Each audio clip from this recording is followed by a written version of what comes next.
ओम शांति। 29 जून 2021 बाबा के महावाक्य।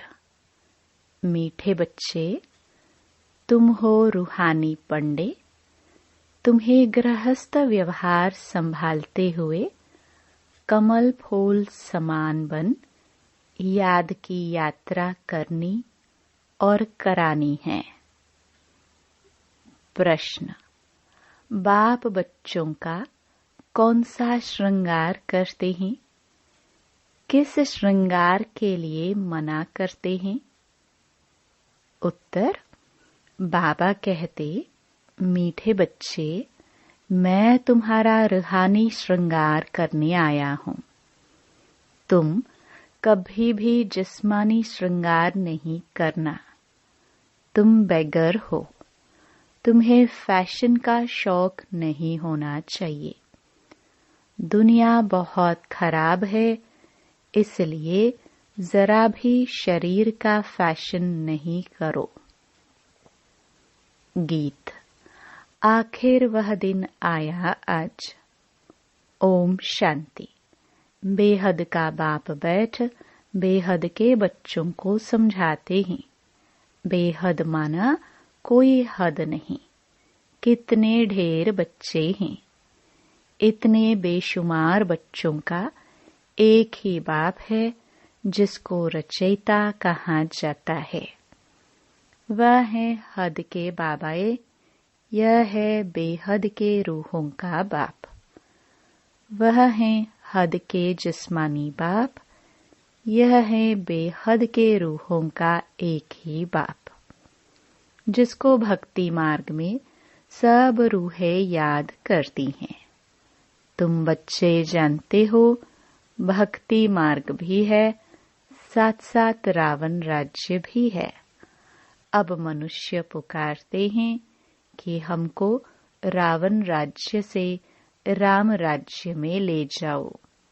बाप समझाते हैं, देखो, देवी देवता जो भारत के मालिक थे अब नहीं है।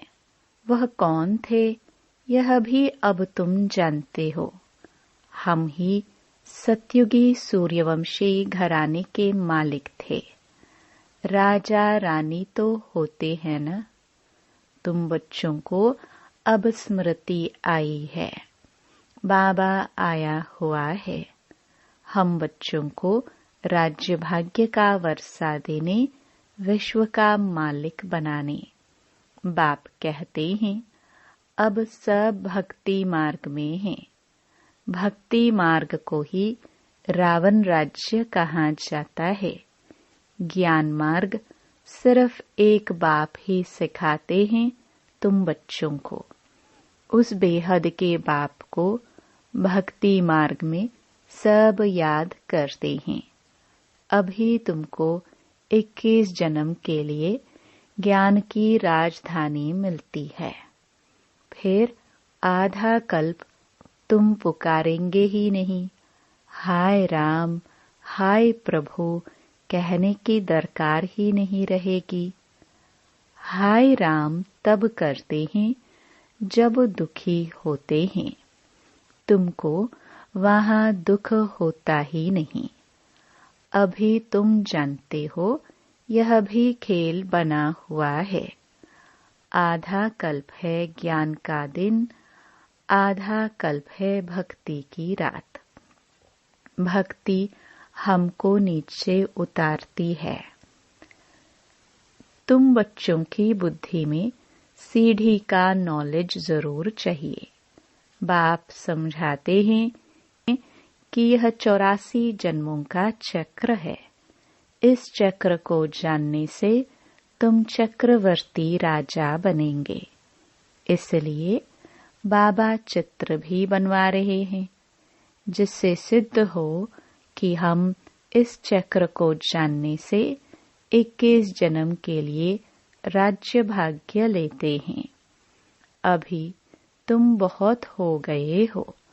बड़ी रूहानी शक्ति सेना बनी है। तुम सब पंडे हो। बाबा भी पंडा है। उनको कहा जाता है गाइड। पंडा अक्षर शुभ है। यात्रा पर ले जाने वाले पंडे होते हैं। यात्री जाते हैं तो उनको एक गाइड मिलता है कि इनको यह सब दिखाओ। तीर्थ यात्रा पर भी पंडे मिलते हैं। बाप कहते हैं, जन्म जन्मांतर तीर्थ यात्रा करते आए हो। अमरनाथ पर जाते हैं, तीर्थों पर जाते हैं, परिक्रमा लगाते हैं। वहां जाने समय फिर वही याद रहता है। घर बार धंधे धोरी सबसे दिल हट जाती है। यहाँ तुमको समझाया जाता है, अपने घर गृहस्थ में रहते हुए धंधा धोरी भी करते रहो और फिर गुप्त यात्रा पर रहो। यह कितना अच्छा है। जितना बड़ा धंधा करना है उतना करो, किसी को मना भी नहीं है। भल अपनी राजाई भी संभालो। राजा जनक को भी सेकंड में जीवन मुक्ति मिली। तुमको कोई बाहर की यात्रा आदि तरफ धक्के खाने की दरकार नहीं है। अपने घर बार की भी पूरी संभाल करनी चाहिए। जो सेंसिबल अच्छे बच्चे हैं वह समझते हैं हमको घर गृहस्थ में रहते कमल फूल समान रहना है। गृहस्थ व्यवहार में तंग नहीं होना चाहिए। कुमार कुमारियां तो जैसे सन्यासी हैं, उनमें विकार है नहीं, 5 विकार से दूर हैं। अभी तुम बच्चे जानते हो, हमारा श्रृंगार ही और प्रकार का है, उनका और है। उनका है तमो प्रधान श्रृंगार, तुम्हारा है सतो प्रधान श्रृंगार, जिससे तुमको सतो प्रधान सूर्यवंशी राजाई में जाना है। बाप तुम बच्चों को समझाते हैं, तमो प्रधान जिस्मानी श्रृंगार जरा भी नहीं करो। दुनिया बहुत खराब है। गृहस्थ व्यवहार में रहते फैशनेबल मत बनो। फैशन कशिश करता है। इस समय खूबसूरती अच्छी नहीं है। काले हो तो अच्छा है, कोई पंजा नहीं मारेगा। खूबसूरत पिछाड़ी तो फिरते रहते हैं। कृष्ण को भी सांवरा दिखाते हैं। तुमको गोरा बनना है शिव बाबा से। वह गोरे बनते हैं पाउडर आदि से। कितना फैशन है, बात मत पूछो। साहूकारों की तो सत्यानाश है। गरीब अच्छे हैं। गांवड़े में जाकर गरीबों का कल्याण करना है, परंतु आवाज करने वाले बड़े आदमी भी चाहिए। तुम सब गरीब हो ना, कोई साहूकार है क्या? तुम देखो कैसे साधारण बैठे हो। बॉम्बे में फैशन देखो तो क्या लगा पड़ा है। बाबा पास मिलने आते हैं तो कहता हूँ, तुमने यह जिस्मानी श्रृंगार किया है, अब आओ तो तुमको ज्ञान श्रृंगार कराए, जिससे तुम स्वर्ग की परी 21 जन्मों के लिए बन जाएगी। सदा सुखी बन जाएंगे, न कभी रोएंगे न दुख होगा। अभी यह जिस्मानी श्रृंगार तुम छोड़ दो। तुमको हम ज्ञान रत्नों से ऐसा फर्स्ट क्लास श्रृंगार कराएंगे जो बात मत पूछो। अगर मेरी मत पर चलेंगे तो तुमको पटरानी बनाऊंगा। यह तो अच्छा है ना। तुम सब भारतवासियों को इस तमो प्रधान आसुरी दुनिया नरक से भगाए स्वर्ग की महारानी बनाता हूँ।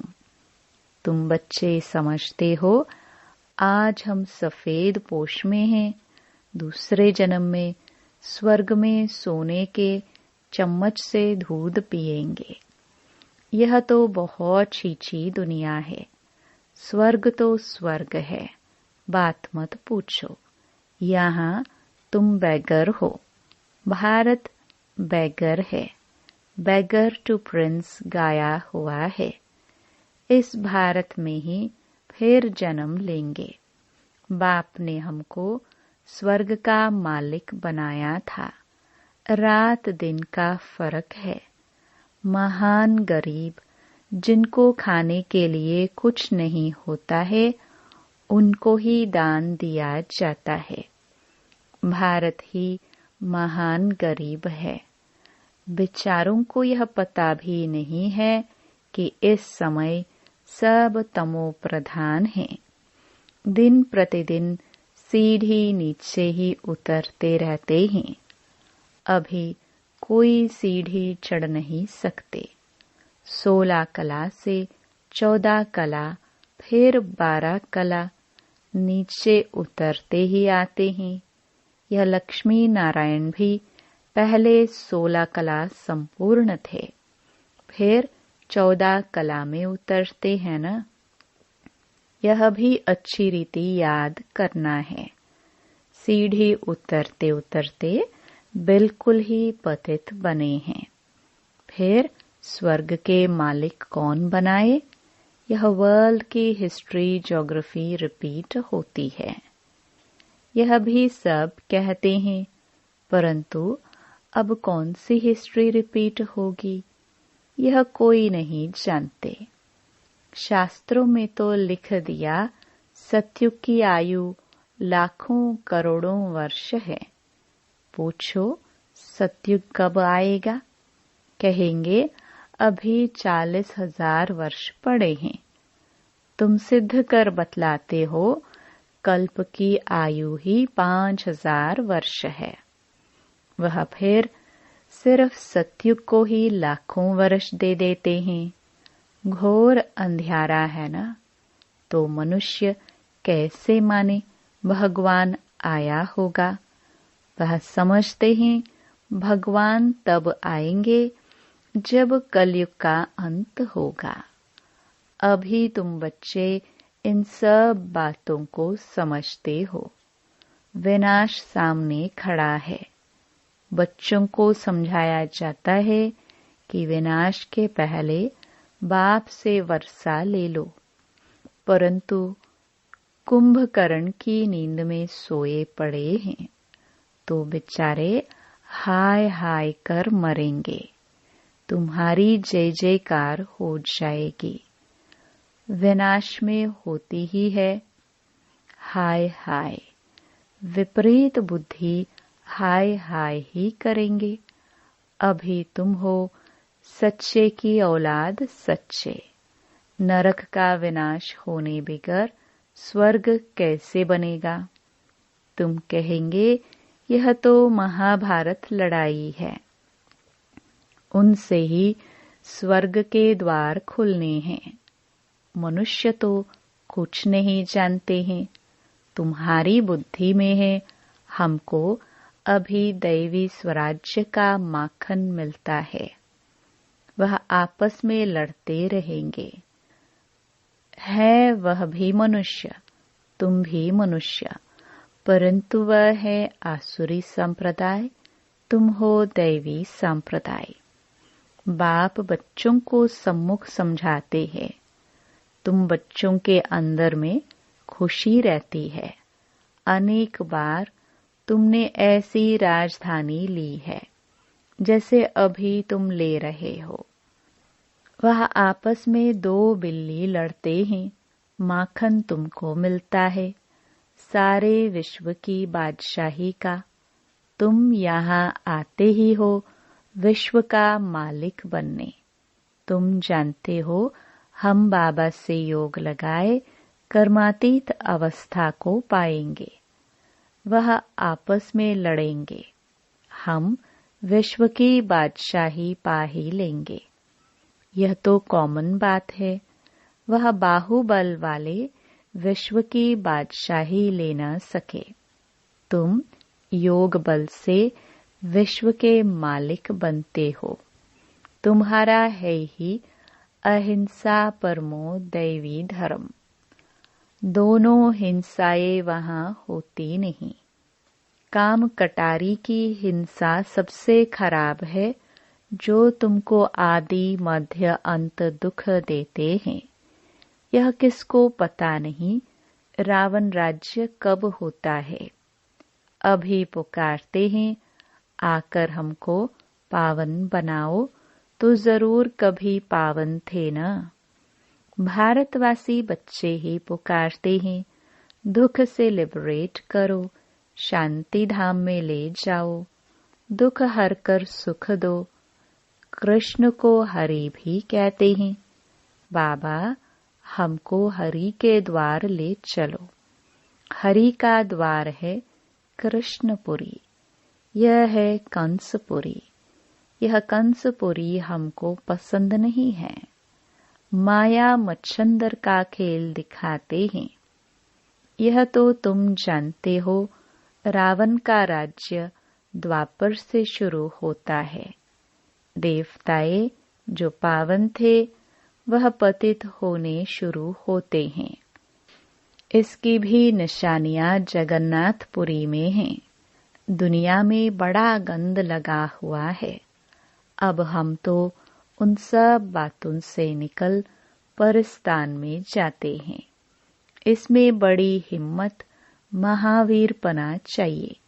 बाबा का बनकर पतित थोड़े ही बनना है।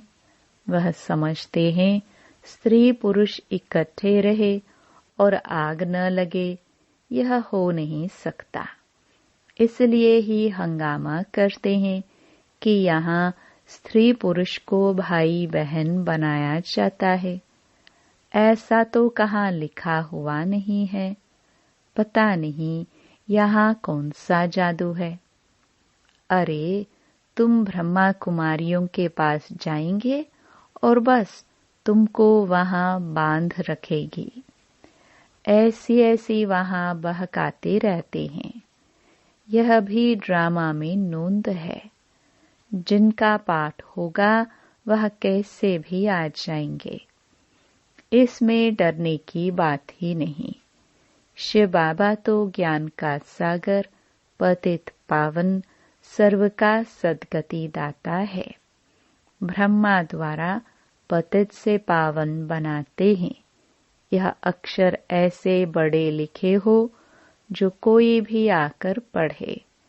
पवित्रता पर ही कितने विघ्न डालते हैं। बाबा कहते हैं बच्चे, किसी भी देहधारी में मोह की रग नहीं चाहिए। अगर कहाँ मोह की रग होगी तो फंस पड़ेंगे। यहाँ तो अम्मा मरे तो भी हलवा खाना। बाबा सामने बिठाकर पूछते हैं, कल तुम्हारा कोई मर जाए तो रोएंगे तो नहीं? आंसू आया तो फेल हुए। एक शरीर छोड़ दूसरा लिया, इसमें रोने की बात क्या है?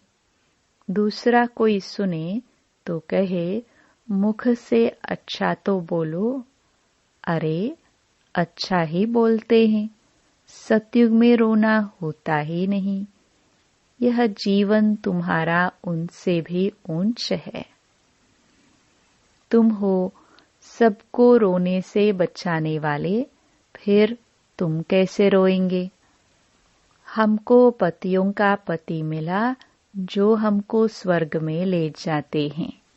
फिर नरक में गिराने वाले लिए हम क्यों रोए?